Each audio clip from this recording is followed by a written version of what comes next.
Est-ce que la fainéantise et la flemme existent réellement? Je le vois souvent dans ma clientèle. Des fois, les gens ont vraiment à cœur de faire, ils voudraient vraiment faire, mais ils n'ont pas l'énergie, ils n'y arrivent pas en fait. Alors évidemment, il y a une petite culpabilité associée. Avoir plein de choses à faire et ne pas réussir à les honorer, pour moi, il y a plusieurs raisons dans lesquelles ne rentre pas ni la flemme ni la fainéantise. On peut être fatigué, alors la fatigue physique, mais aussi la fatigue nerveuse, de subir des situations tous les jours, au quotidien, qui ne conviennent pas et qui nous usent. Il peut y avoir des schémas inconscients qui font qu'on a peur de mal faire, qu'on préfère ne pas faire plutôt que mal faire.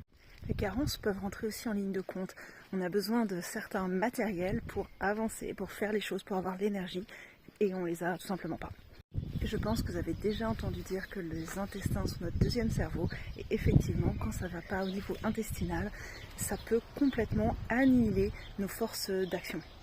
Donc si on n'arrive pas à déployer toute l'énergie dont on voudrait pour faire les choses qu'on voudrait et qu'on sent qu'il y a un problème, c'est peut-être le moment d'appeler votre naturopathe préféré. C'est pas forcément moi, hein, c'est celui ou celle en qui vous avez confiance.